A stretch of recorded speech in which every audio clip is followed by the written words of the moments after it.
आज हम सुनेंगे मनहूस, दिल दहला देने वाली कहानी। वीडियो अच्छा लगे तो हमारे चैनल को लाइक, शेयर, कमेंट और सब्सक्राइब अवश्य करें। हेतल कॉलेज कैंपस में बैठी थी। जब उसके क्लास पूरे हुए तो वह अपनी सहेली के साथ बातें कर रही थी। उसे रास्ते से जाते समय गायत्री दिखी। गायत्री को आवाज दी, गायत्री इधर आओ। हेतल की आवाज सुनते ही गायत्री हेतल के पास गई। दोनों बातें करने लगी।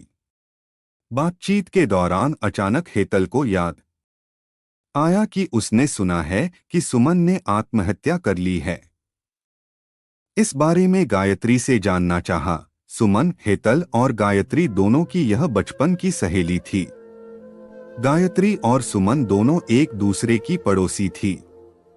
हेतल दूसरे गांव में रहती थी। भले ही सुमन की 3 बार शादी की गई, लेकिन उसने आत्महत्या क्यों की? ऐसा सवाल हेतल के मन में आया। दरअसल वह अपनी प्यारी सहेली की आत्महत्या से बेहद दुखी थी। सुमन 9वीं कक्षा में थी तभी उसकी पहली शादी हुई थी। सुमन देखने में बहुत सुंदर थी। वह होशियार, शालीन और भविष्य के सपनों में रंगने वाली लड़की थी। उसने अपने जीवन में कई सपनों को चित्रित किया था, पर घर के लोगों ने उसकी जबरदस्ती से शादी करवा दी। हेतल के पास इतने सारे सवाल थे कि वह नहीं जानती थी कि गायत्री से कैसे पूछूं, लेकिन हर बात की सच्चाई जानना चाहती थी। और आखिर में गायत्री से पूछा कि सुमन ने आत्महत्या क्यों की। एक क्षण के लिए गायत्री चुप हो गई। जल्दी से उसके मुंह से शब्द नहीं निकल रहे थे। उसने गहरी सांस ली और बोलना शुरू किया। 3 साल पहले सुमन की शादी अबीर नाम के शख्स से हुई थी। वास्तव में उसकी बहुत अच्छी गृहस्थी चल रही थी। दोनों एक दूसरे से प्यार करने लगे थे। जब भी यह दोनों साथ में बाहर जाते तो सभी कपल इनसे जलते थे। अबीर और उसके परिवार के सभी सदस्य अच्छे स्वभाव के थे। जैसा उसने सपनों में जोड़ीदार सोचा था वैसा ही उसे अपना पार्टनर मिला था। उसके घर की स्थिति मध्यम थी। अबीर का एक छोटा सा होटल था। उसमें से उसके सारे खर्चे बांट देने के बाद कुछ पैसे बच जाते थे। घर की हालत बहुत साफ सुथरी थी। एक दिन वह होटल से घर बाइक पर आ रहा था। एक बड़ी कार से उसका बहुत बड़ा एक्सीडेंट हो गया और इसमें उसे काफी चोटें आई।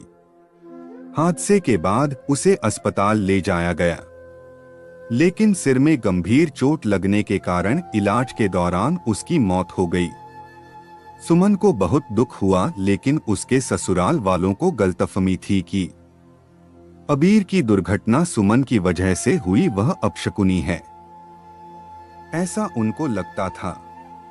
उनमें से कोई भी उसे समझ नहीं पाया। अबीर के जाने के बाद कुछ दिनों के भीतर ही सुमन को घर से निकाल दिया गया। उसे घर से बाहर निकालने के बाद वह मायके गई और कुछ दिन मायके में ही रही। लेकिन आसपास पड़ोसियों में चर्चा हो गई तो उसके माता पिता फिर से उसके लिए रिश्ता ढूंढने लग गए। जब वह बाहर निकलती थी तो लोग हमेशा उसे ताने मारते थे। इस वजह से सभी बहुत परेशान हुए। ऐसे में उन्होंने जल्दी जल्दी में अमोल से शादी करवा दी। अमोल बहुत बुरा आदमी था। दारू पीता था, कुछ काम धंधा नहीं करता, चोरी करता, मारपीट करता। उसका रोजाना यही काम था। इस सब से सुमन को बहुत दुख होता था, पर वह कुछ नहीं कर सकती थी। एक बार एक रात को वह देर से घर आया और जल्दी जल्दी में घर में कुछ ढूंढने लगा। सुमन ने उसे पूछा पर उसने कुछ भी नहीं बोला। उसे जो चीज चाहिए थी वह उसे मिली नहीं, इस वजह से वह वहां से बाहर चला गया। सुमन रात भर उसकी राह देखती रही पर वह आया ही नहीं। दूसरे दिन पुलिस को उसका मृतदेह रास्ते के किनारे पड़ा हुआ मिला। उसका चाकू से किसी ने खून किया था।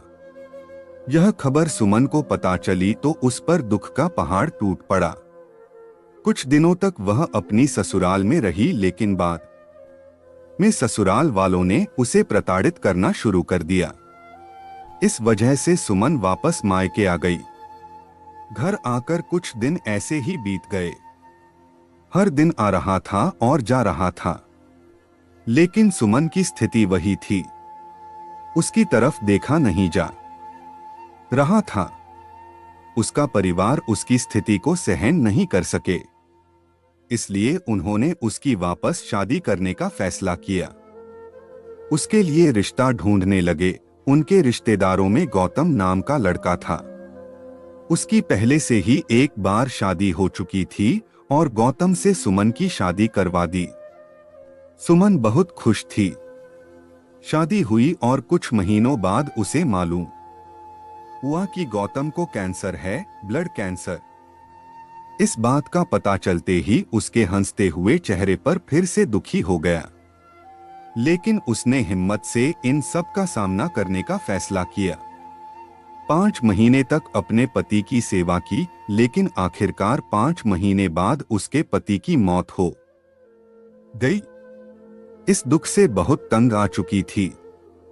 कुछ दिन बीत गए, लेकिन बाद में ससुराल वालों ने उसकी जिम्मेदारी लेने से इनकार कर दिया। उसे घर से निकाल दिया। उसके बाद वह फिर मायके चली गई, लेकिन उसके माता पिता, उसके भाई भाभी ने भी उसे घर में आने नहीं दिया। सभी तरफ से रास्ते बंद हो चुके थे उसके लिए। उसे उम्मीद की कोई किरण नजर नहीं आ रही थी। अंत में उसने खुद को खत्म करने का फैसला किया। उसका जीवन समाप्त कर दिया। सुमन की यह कहानी सुनकर हेतल की आंखें आंसुओं से भरकर बह रही थी। पूरा दिन वह सुमन के बारे में सोचती रही। क्या इन तीनों घटनाओं में बेचारी सुमन का कोई भी दोष था? क्या उसके माँ बाप को सिर्फ उसकी शादी कर उसे हर बार किसी के पास भेज देना सही था? वो उसे अपने पैरों पर खड़ा करने की कोशिश भी कर सकते थे। सच कहो तो हेतल की जान उसकी बदनसीबी ने नहीं, उसके परिवार की, उसके आसपास के लोगों को छोटी सोचने ली है। वो बेचारी मनहूस नहीं बदनसीब थी, क्योंकि उसके आसपास ऐसी सोच रखने वाले लोग थे।